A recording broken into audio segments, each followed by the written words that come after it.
মমতা ব্যানার্জি বলেছেন, হ্যাঁ ওটা ওনার খুব ওনার সঙ্গে আলোচনা করেনি, উনি তো ছিলেন না দিল্লিতে, আমি নিজেই তো যোগাযোগ করার চেষ্টা করছি, উনি তখন ছিলেন না, থাকলে নিশ্চয়ই ওনাকে নিয়ে আমরা আলোচনা করতাম, আমি অন্তত আমি করতাম। আর আগে যে ফোন নাম্বারটা ছিল, ওনার একটা মোবাইল ফোন নাম্বার ছিল, আমি অনেক ইলেকশন উনি যখন জিতছেন তখনও চেষ্টা করেছি, পরে শুনলাম যে এখন আর মোবাইল ফোন ব্যবহার করেন না। যাই হোক, আমার কথা হচ্ছে যে কাউকে বাদ দেওয়া হবে না, আর এখানে টেকনিক্যাল গ্রুপ আসবে, কথা বলবে, আলোচনা করবে, তারপরে সমঝোতা হবে। আর মমতা ব্যানার্জির যে চিঠি, সেটা তো উনি লিখেছেন ওনার দেশের প্রধানমন্ত্রীকে, এটা তো তাদের আভ্যন্তরীণ ব্যাপার, এখানে আমার তো কিছু বলার নাই, এটা সম্পূর্ণ ভারতের আভ্যন্তরীণ ব্যাপার। এ ব্যাপারে আমার তো নাক গলানোর কোনো দরকারও নাই, কিছু বলার দরকার নেই। আমার সাথে সকলের সম্পর্ক ভালো, মমতা ব্যানার্জির সম্পর্কও খুব ভালো, আবার প্রাইম মিনিস্টার নরেন্দ্র মোদী তাদের সঙ্গে সম্পর্ক ভালো, অন্যান্য সব দলের সঙ্গে আমার সম্পর্ক ভালো। আমি এটুকু বলতে পারি যে ভারতের প্রত্যেকটা দল মত নির্বিশেষে সকলের সঙ্গে আমার একটা সুসম্পর্ক আছে। আর তিস্তা, আমাদের তিস্তা প্রজেক্টটা, এটা তিস্তা প্রজেক্ট কিন্তু আজকের না, আমার মনে হয় সেই যুক্তফ্রন্টের যে 21 দফা সেখানেও বোধহয় এটা দেওয়া ছিল, এবং আমাদের আওয়ামী লীগের বিভিন্ন এসে কিন্তু এটা এইটা ছিল যে তিস্তা প্রজেক্ট করতে হবে। তো সেই তিস্তা প্রজেক্টটা এবার করার জন্য ভারত সহযোগিতা করবে, এবং আমাদের যৌথ কমিটি হবে, এবং সেটাকে কিভাবে তিস্তা, এটা খালি পানির ভাগাভাগি বিষয়টা না, শুধু গোটা তিস্তা নদীটাকেই পুনরুজ্জীবিত করে আমরা ওই উত্তর অঞ্চলে সেচের ব্যবস্থা করা, অধিক ফসল যাতে হয়, নেভিগেশনের ব্যবস্থা করা, সেটাই আমরা করব। এইটাই আমাদের সিদ্ধান্ত।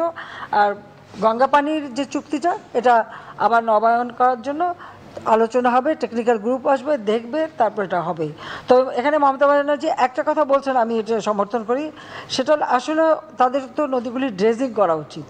ফারাক্কায় সিল্ট জমে যাচ্ছে, অন্যান্য নদীগুলিতে সিল্ট জমে যাচ্ছে, এই ড্রেজিংয়ের কাজটা যদি তারা করতে পারেন, তাহলে ওই তাদের যে পানির অভাবটা, বিশেষ করে পানীয় পানির যে অভাবটা, সেই অভাবটা কিন্তু থাকে না।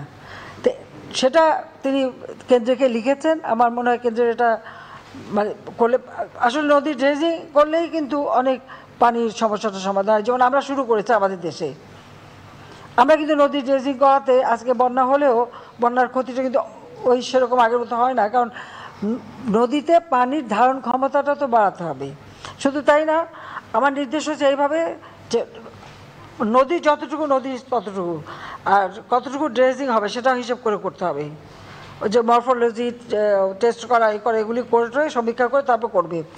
পাশাপাশি একটা বাফার জোন রাখতে হয়, কারণ আমাদের বর্ষাকালে যে পানিটা বাড়ে, এই পানিটাও যেন ধারণ করতে পারে নদী, তারপরে তার একটা জায়গা যেটা বাফার জোন বলে।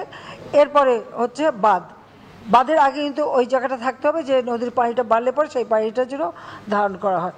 ওই পানিটা আবার শীতের দিকে যখন কমে যায়, তখন ওই জায়গাটা কিন্তু আবার চাষ করা যায়, ওখানে আমরা চাষ করি, ওখানে ফসল হয়, আবার বর্ষার সময় ওই জায়গাটা পানি ভরে যাবে। বাংলাদেশের নদীগুলি ঠিক এইভাবে আমাদের মানে ব্যবস্থা নেওয়া দরকার, তাহলেই কিন্তু আমাদের অনেক সমস্যার সমাধান হবে। কথাগুলি বললাম, এটা কিন্তু আমার কথা না, এটা আমি আমার বাবার মুখে বারবার এই গল্পগুলি শুনতাম, এটা তিনি আমাদের শিখিয়েছেন, তার কাছ থেকেই শোনা।